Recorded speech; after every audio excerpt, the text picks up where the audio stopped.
Hardek machte mir eine Äußerung gegenüber, in welcher er ausführte, dass sie kein Pardon geben würden, da sie ebenfalls erschossen werden würden, wenn sie in Feindes Hand fielen. Run!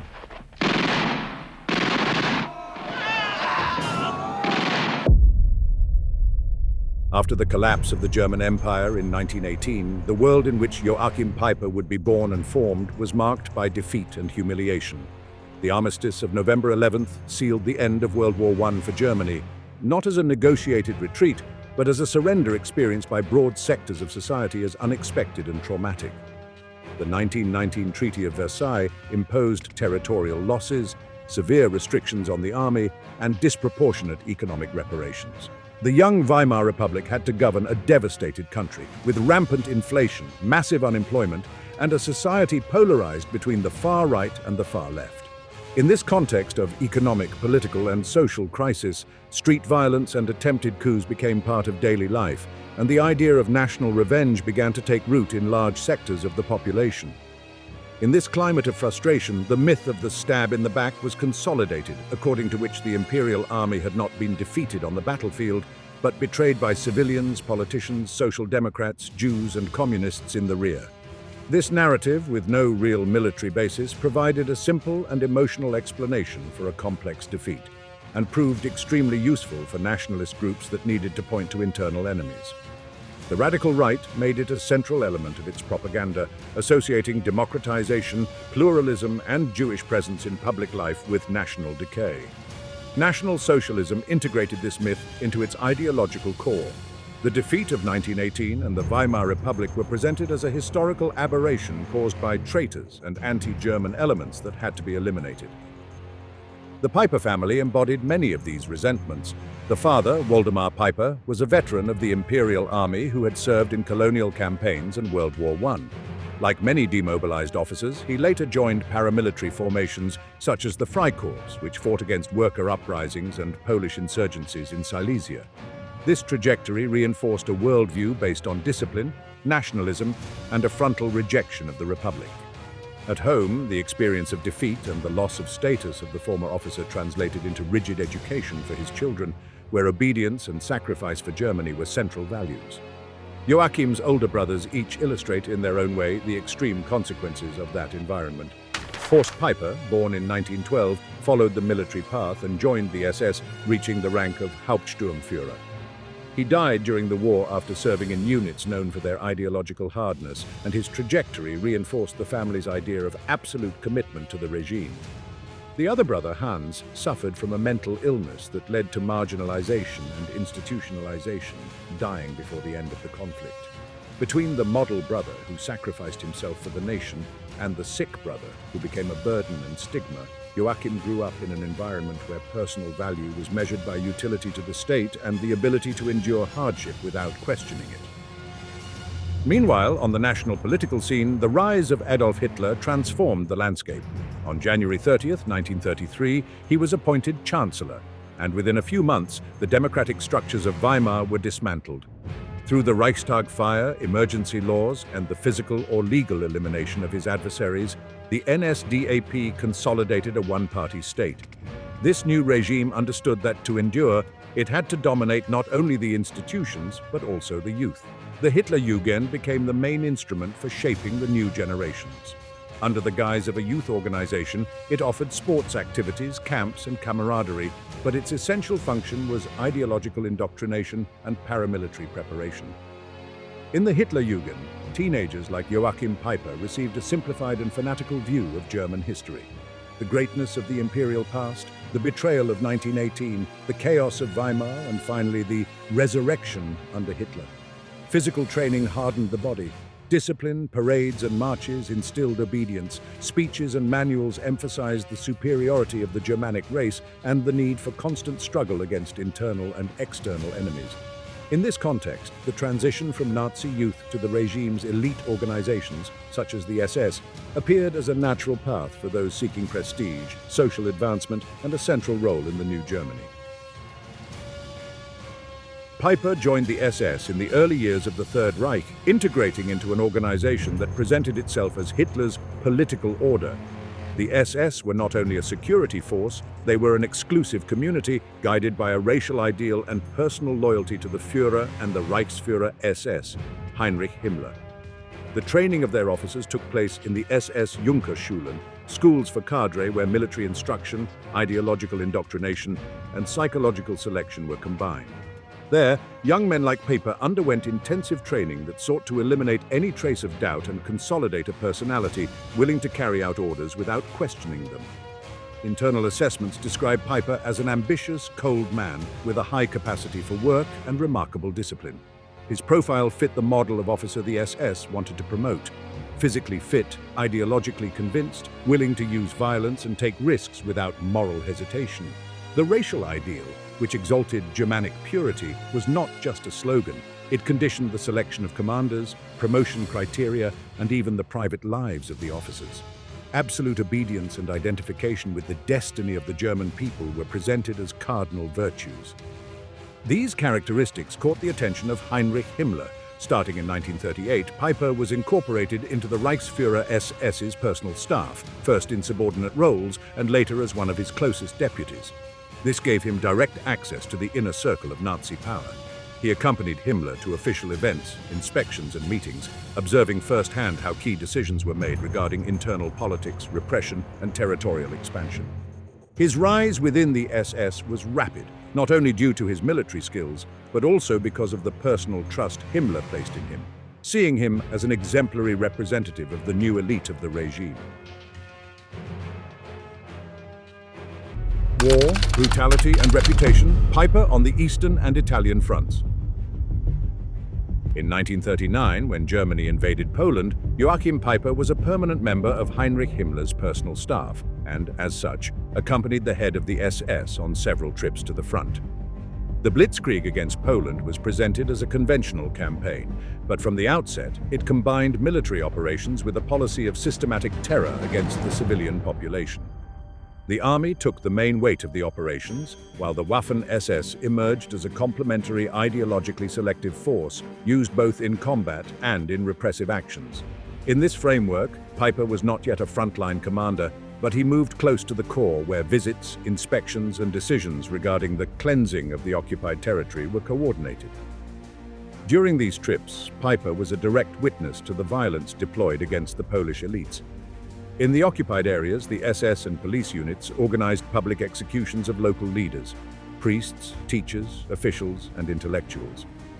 These actions were part of operations such as the Intelligence Action, aimed at decapitating the Polish social structure and facilitating subsequent German colonization. The policy of population expulsions, land confiscations, and the resettlement of colonists was part of the Germanization project of the East. As Himmler's deputy, Peiper attended meetings, visits to command posts, and tours of areas where mass shootings had recently taken place. There is no indication that he expressed any objections. On the contrary, his career continued to advance.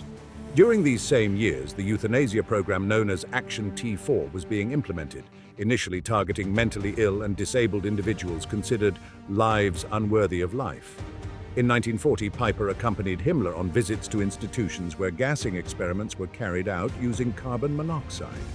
According to later testimonies, he was part of a small group of officers who witnessed the process of murdering patients using gas chambers disguised as showers. This experience introduced the trusted SS cadres to a new phase of state violence, the industrialized and planned murder of entire groups, justified in terms of racial hygiene and economic utility. For Peiper, who had already internalized the language of the national community and sacrifice, the boundary between military warfare and administrative extermination was becoming even more blurred. Operation Barbarossa, launched on June 22, 1941, took these dynamics to a much larger scale. The invasion of the Soviet Union was not conceived as a conventional campaign, but as an ideological and racial war. Before the attack, the Wehrmacht and Waffen-SS commanders received directives announcing an all-out struggle in which Bolshevik commissars, Jews, and large sectors of the civilian population were considered enemies to be eliminated. Documents such as the Commissar Order and the so-called Hunger Plan defined a framework where mass murder and the expropriation of resources were not excesses, but foreseen instruments. In this context, Peiper gradually moved from his role around Himmler to operational command functions in the Waffen-SS. Integrated into the Leibstandarte SS Adolf Hitler, he began to stand out as a combat officer on the Eastern Front. Operations in Ukraine and the Kharkov region were marked by intense fighting against Soviet units and by systematic violence against towns and villages accused of harboring partisans. Peiper's unit participated in the burning of entire settlements, executions of prisoners, and collective reprisals against civilians. In internal terminology, this was referred to as the pacification of areas. In practice, the destruction of villages and the murder of inhabitants became routine. It was in this environment that the nickname for his combat group emerged, Flamethrower Brigade or Flamethrower Battalion, a reference to the frequent use of fire to destroy buildings and fields, ensuring that no shelters or resources remained for the enemy. The combination of tactical aggression, speed in movements, and extreme brutality against any form of resistance made Peiper a figure admired in SS circles. He was repeatedly decorated for his audacity and determination, terms which, in the war reports, masked the absence of limits in the use of violence. As his reputation as a capable and ruthless commander solidified, his rank and responsibilities increased. After years of campaigning in the East, the operational needs of the Reich led to the fragmentation and redistribution of units. In 1943, after Italy's surrender in September, Germany was forced to occupy its former ally and face a growing partisan resistance. Elements of the Leibstandarte SS Adolf Hitler, including Peiper's group, were sent to northern Italy. There, the logic of retaliation that had characterized the war in the East was transferred to the Italian theater. The landscape was different, but the mindset remained. Any action by the resistance justified exemplary punishment of the population. The massacre of Boves, which occurred in September 1943 near Cuneo, became an emblematic episode of this transfer of methods. After 2 German non-commissioned officers were captured by partisans, negotiations were initiated with representatives of the village, including local priests, to secure their release. The hostages were returned alive, but this did not prevent the execution of a punitive operation. Troops under Peiper's command surrounded the village, set houses and buildings on fire, and killed dozens of civilians, including priests who had acted as intermediaries. Later accusations pointed to Peiper as directly responsible for the decisions that led to the fire and the murders, placing his name on the list of commanders associated with war crimes in Italian territory. At the same time, the general situation of the Reich was deteriorating. In 1944, Allied forces landed in Normandy on June 6th, opening a second front in Western Europe. The Leibstandarte, reconstituted as an elite panzer division, was sent to France to participate in counterattacks. Peiper, already with a high rank in the division's structure, commanded armored formations in defensive actions against the Allied beachheads and later in the retreat through the Falaise region and inland. The Allied air superiority, the fuel shortage, and the constant pressure turned this phase into a war of attrition for the German units. The 1st SS Panzer Division suffered massive losses in men and material. Many of the tanks and armored vehicles were destroyed or abandoned due to lack of fuel, and the battalions were reduced to fractions of their original strength. The image of invincibility associated with the SS Panzer formations eroded in just a few months. For commanders like Peiper, who had built their professional identity on permanent offensives and initiative, the experience of constant retreat and disintegration of units was a profound psychological blow. By the end of the Normandy campaign, it was recorded that Peiper was suffering from symptoms of extreme exhaustion and nervous collapse, requiring medical attention and a brief withdrawal from the front before being reassigned to new operations in the West. Malmedy, trial and final fate. What happened to Joachim Peiper? On December 16, 1944, Joachim Peiper received the order that would irreversibly mark his trajectory in the war. As commander of Kampfgruppe Peiper, integrated into the 1st SS Panzer Division, Leibstandarte Adolf Hitler, he was assigned to lead the spearhead of the German offensive in the Ardennes. His force included Panther and Tiger tanks, mechanized infantry and Hanomag half-tracks, anti-aircraft units, and assault pioneers. The mission was unequivocal: advance as quickly as possible, exploit any breakthrough in the American lines, capture the bridges over the Meuse River, and avoid any unnecessary delays. The operation relied on extreme speed, relegating territorial consolidation and flank security to a secondary concern. The attack began at dawn with an intense artillery bombardment that surprised the mostly inexperienced American infantry units. The initial advance of Kampfgruppe was hindered by road congestion and the difficulty of moving armored columns along narrow, frozen, and snow-covered roads. However, by December 17th, the unit managed to regain the planned pace. In the vicinity of Büllingen, it captured significant American fuel depots, a vital resource to continue the offensive.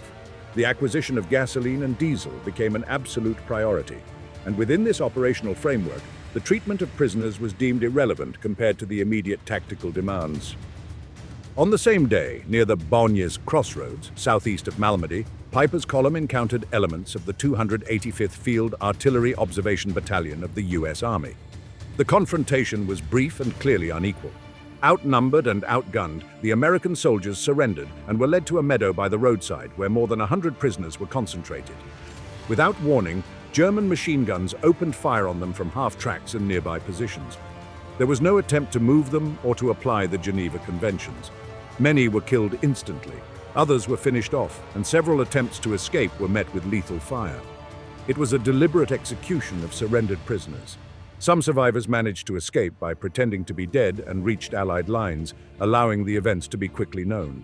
The news spread among the US troops, hardening their attitude toward the Waffen-SS and singling out Peiper to the Allied command. The massacres continued in Ligneuville, Stavelot, and La Glaise, with executions of prisoners and murders of Belgian civilians. The pattern was systematic: eliminate any obstacle that slowed the advance. Finally, the shortage of fuel, Allied resistance, and air attacks isolated the Kampfgruppe.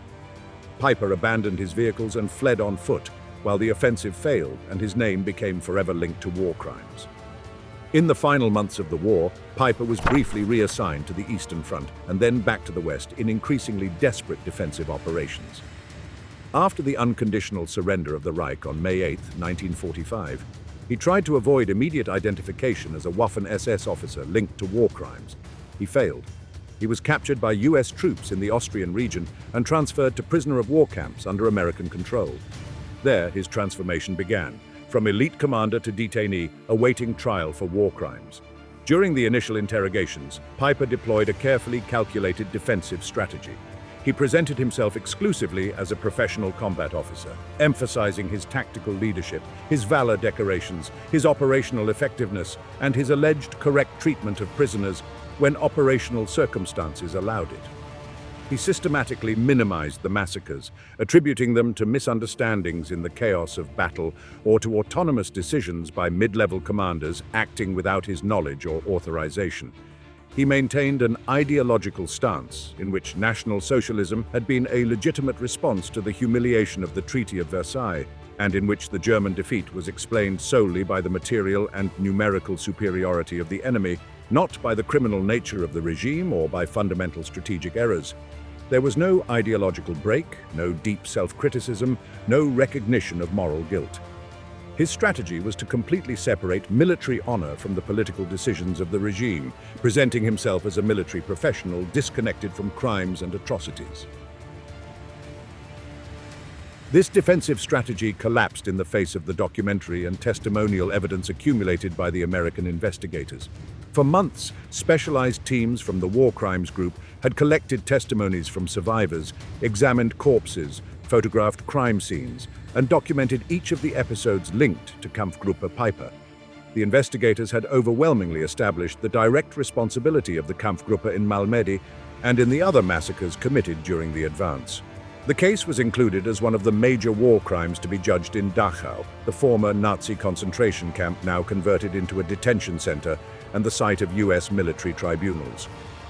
The so-called Malmedy trial brought Joachim Peiper and 73 officers, non-commissioned officers, and soldiers from his Kampfgruppe as defendants.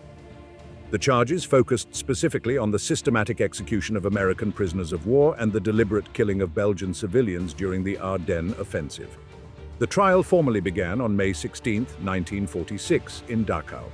The prosecution, led by Colonel Burton F. Ellis, meticulously argued that the actions of Kampfgruppe Peiper had not been isolated incidents or individual mistakes made in the chaos of battle, but rather part of a systematic pattern of criminal behavior encouraged, tolerated, or directly ordered by the command. Peiper, as the supreme commander of Kampfgruppe, was held responsible according to international military law. responsibility for any direct orders he had given, responsibility for tolerating criminal acts by his subordinates, and responsibility for failing to prevent the systematic criminal behavior of the unit under his direct command. Numerous witnesses paraded before the military tribunal. Survivors of the Malmedy massacre described in precise and consistent detail the scenes of December 17th at the Bonnier crossroads, the initial machine gun fire, the screams of panic, the victims finished off with pistol shots, the chases through the snow, the desperate attempts to escape. US soldiers who arrived later at the scene described the macabre sight they found: dozens of frozen bodies with bullet wounds to the head or back, clear evidence of close-range executions. Forensic doctors provided technical evidence about the nature of the wounds, confirming that many victims had been deliberately finished off. Belgian civilians testified about the massacres in Stavelot and other towns, describing how soldiers from Kampfgruppe had executed entire families without provocation or military justification. Several co-defendants, in confessions obtained during the pre-trial interrogations, had explicitly pointed to the existence of an operational climate within Kampfgruppe in which it was understood and tolerated that prisoners could be summarily executed in order not to slow down the advance or to avoid having to allocate resources for their custody and transfer. Some testified that senior officers had given verbal orders implicitly or explicitly authorizing the elimination of prisoners in certain operational circumstances. Others admitted to having directly participated in executions or having witnessed them without intervening. Peiper maintained his line of defense. He firmly denied having given explicit orders to execute prisoners at any point. He attempted to place all the responsibility on the autonomous decisions of mid-level commanders or on the inevitable confusion of combat under extreme conditions. He argued that as the commander of a rapidly advancing column, he could not personally supervise every action of every subordinate unit. He insisted that he had given clear instructions to respect the laws of war and that if excesses had been committed, they had been against his orders and without his knowledge. He presented defense witnesses who testified about his professionalism and his supposed respect for military conventions. However, the military tribunal did not accept this defense. It considered that Peiper's absolute authority over Kampfgruppe, the systematic repetition of similar criminal actions at different points on the front over several consecutive days, and the total absence of disciplinary measures against the perpetrators demonstrated a fundamental corruption of the unit's operational conduct under his direct command. The tribunal concluded that Peiper, at the very least, had tolerated and consciously allowed his subordinates to commit war crimes, and that there was sufficient evidence to suggest that he had actively encouraged this behavior through verbal orders or by creating an operational climate in which such actions were acceptable and even expected. On July 16, 1946, the military tribunal in Dachau issued its verdict. Joachim Peiper was sentenced to death by hanging, along with 42 of his co-defendants. Another 22 received prison sentences of varying durations. The sentence reflected the extreme gravity with which the Americans viewed the deliberate and systematic execution of surrendered prisoners of war, a crime considered particularly serious in military logic and international humanitarian law. The American public, extensively informed about Malmedy as a symbol of the brutality of the Waffen-SS, largely supported the harshness of the sentences. It seemed that Joachim Peiper's military career would inevitably end on the gallows, thus closing the career of one of the most emblematic and controversial officers of the SS Panzer divisions. However, the subsequent development of the case introduced an extremely complex political and legal twist that would radically alter Peiper's fate. Starting in 1948, serious and detailed allegations about systematic mistreatment during pre-trial interrogations began to surface. Several defendants publicly stated that they had been subjected to intense physical pressures, including beatings, prolonged sleep deprivation, death threats, mock executions with black hoods and ropes, and threats of being handed over to French or Belgian authorities, where they would face even harsher trials. Some testified that the US interrogators had posed as priests to obtain confessions under the false pretext of religious confidentiality. Others claimed that they had been promised clemency in exchange for incriminating statements against Peiper and other senior officers. Defense lawyers, supported by pressure groups in Germany and by some political sectors in the United States, directly challenged the legal validity of confessions obtained through these methods. They argued that the confessions had been extracted under psychological and physical coercion, violating US legal standards on admissible evidence. The case took on a political dimension when U.S. Senator Joseph McCarthy used the allegations from the Malmedy case in his political campaigns, turning the matter into a topic of public and parliamentary debate in the United States. At the same time, the geopolitical context changed radically. With the onset of the Cold War and the increasingly tense confrontation between the United States and the Soviet Union, Washington's strategic interest shifted to quickly integrating West Germany into the Western Bloc as a military and economic ally against communism. This strategic priority fueled a general re-evaluation of the tone, scope, and severity of post-war judicial processes against German war criminals. Keeping dozens of former Waffen-SS officers under death sentence was increasingly seen as a political obstacle to reconciliation with West Germany and to the recruitment of Germans into Western defense structures. Under public and political pressure, the U.S. Army ordered a thorough judicial review of the Malmedy case convictions. Several U.S. investigation commissions closely examined the procedures followed during the interrogations and the general conduct of the trial. The Simpson Commission's report, presented in 1949, concluded that while the trial itself had been fundamentally fair and the convictions were supported by solid evidence, inappropriate and excessively coercive methods had been used during the pre-trial interrogations. The Commission recommended that this factor be considered as a mitigating circumstance in the review of the sentences. As a direct result of these reviews, between the late 1940s and early 1950s, virtually all death sentences in the Malmedy case were successively commuted to life imprisonment or limited-term prison sentences. Joachim Peiper's sentence followed this pattern. In January 1951, General Thomas T. Handy, commander of the U.S. Army in Europe, commuted his death sentence to life imprisonment. Later, in December 1954, the life sentence was reduced to 35 years in prison. This gradual change in sentence did not imply his absolution, nor the denial or minimization of the crimes proven during the trial, but it decisively and fundamentally altered his personal fate. Instead of dying on the gallows as originally sentenced, Peiper became a long-term prisoner whose future release was now linked to political decisions and clemency policies within the context of the reconstruction of the Federal Republic of Germany and the redefinition of U.S. strategic priorities in Cold War Europe. In the late 1940s and throughout the 1950s, the combined pressure from broad sectors of German public opinion, influential associations of former Waffen-SS veterans, and a significant part of the political establishment of the newly created Federal Republic of Germany actively favored an increasingly flexible and permissive policy regarding German prisoners in U.S. custody.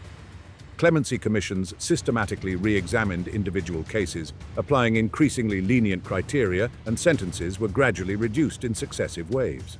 Peiper's conviction underwent multiple administrative reviews that progressively shortened the nominal duration of his imprisonment, ultimately placing him in the group of prisoners considered eligible for conditional release within a relatively short period.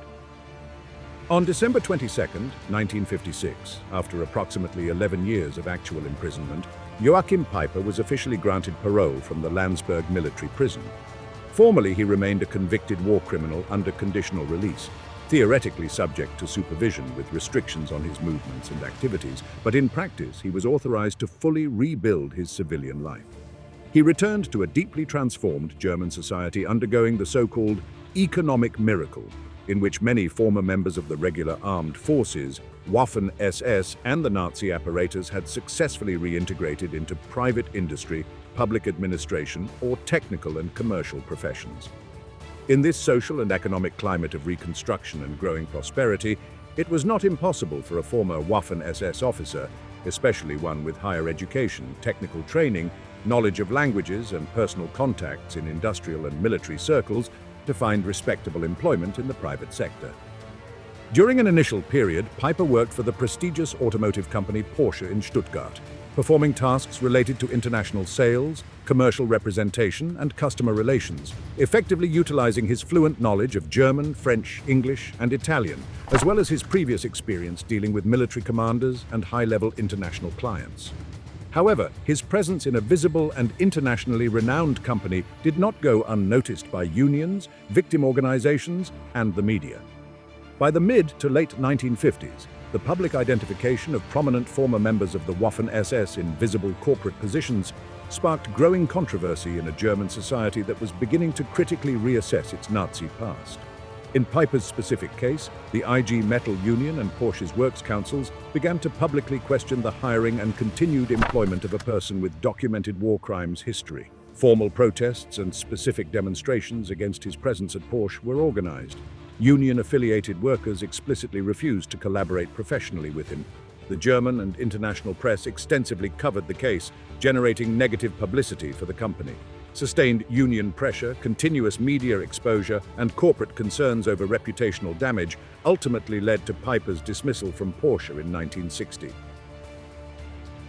Faced with this situation, in the early 1960s, Peiper made the surprising and paradoxical decision to move to France, a country that had directly and traumatically suffered the German occupation for 4 years and the criminal actions of Waffen-SS units, but where he reasonably expected to be able to remain unnoticed by settling in rural areas far from large urban centers and concentrations of victims or active historical memory organizations. He ultimately settled in the small rural town of Trave, in the Haute-Saône department in eastern France, purchasing a modest, isolated house near the forest. He openly used his real name without attempting to conceal his identity, although he deliberately adopted a relatively austere and discreet existence, consciously avoiding public exposure and extensive social contacts with the local population. His main economic activity during these years was independent technical and commercial translation, working from home for various European companies that needed technical documentation, user manuals, business correspondence, and contracts in multiple languages. His professional command of German, French, English, and Italian allowed him to maintain sufficient income for a modest life without the need for continuous exposure in visible business structures or work environments where his past could generate conflicts.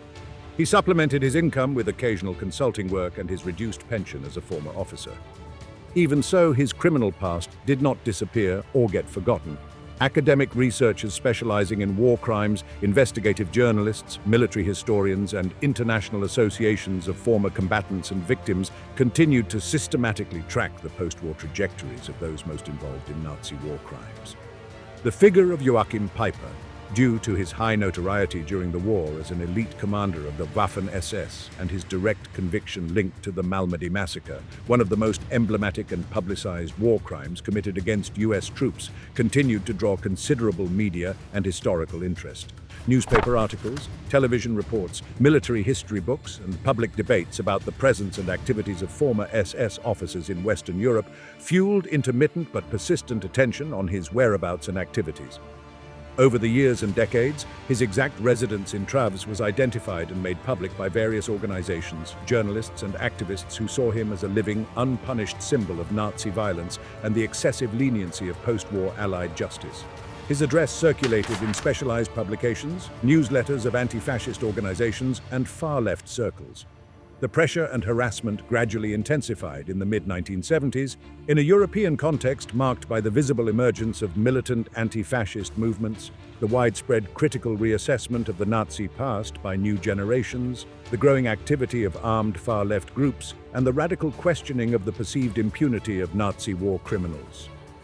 Peiper's continued presence in France, seemingly living in peace in a comfortable rural home, was increasingly perceived as an intolerable provocation by radicalized sectors of the French and European left. He received explicit death threats by mail and phone. His house was publicly marked in publications from radical groups as a legitimate target for popular justice. Fully aware of the growing danger he faced, Peiper armed himself with hunting rifles and took rudimentary security measures at his home, reinforcing doors and windows. However, he also actively maintained regular correspondence with former comrades from the Waffen-SS and with nostalgic and revisionist circles of the Third Reich, participating in occasional veterans' meetings and contributing to far-right publications, which publicly reinforced his identification as an unrepentant figure of Nazism. On July 14, 1976, during the night of the French National Day celebrations, an unidentified group violently attacked Joachim Peiper's home in Treves. The house was surrounded and set on fire using Molotov cocktails and fuel canisters thrown at the walls and roof. The fire quickly spread throughout the wooden structure. Peiper, who was alone inside, attempted to defend himself by shooting through the windows with his rifle. Several bullet impacts were later found in nearby trees, confirming that he had tried to repel the attack. However, the fire advanced too quickly, and he became trapped inside as the house was completely consumed by the flames. His charred body was discovered by firefighters and police among the burned remains of the house on the morning of July 14th. Next to his body, a rifle was found, confirming his attempt at self-defense. The autopsy revealed that he had died from smoke inhalation and extreme burns. The French police investigation identified signs that it had been a premeditated and organized attack, not an accidental fire. However, no conclusive arrests were made, and there was no definitive and firm judicial attribution of the attack's authorship. The investigation dragged on for months without concrete results. There was widespread speculation about the possible involvement of armed far-left groups active in France during the 1970s, former members of the French resistance who had not forgotten Nazi atrocities, or people directly linked to associations of war crime victims seeking extrajudicial vengeance. Some sectors interpreted the attack as a legitimate act of popular justice against a war criminal who had escaped the death penalty. Others denounced it as political murder and far-left terrorism. The complete absence of formal judicial resolution left the case open in legal and police terms, but definitively closed in biographical and historical terms. Thus ended violently the life of Joachim Peiper at the age of 61. Not by formal judicial decision, not by illness or natural old age, but in a brutal episode of violence that abruptly and definitively closed the trajectory of one of the most controversial officers, admired by some and hated by many, in Heinrich Himmler's military apparatus. From Malmedy in December 1944 to Treves in July 1976, his life embodied the deep contradictions of post-war Europe. The ongoing tension between judicial condemnation and political clemency, between active historical memory and convenient institutional forgetting, between slow institutional justice and violent private vengeance.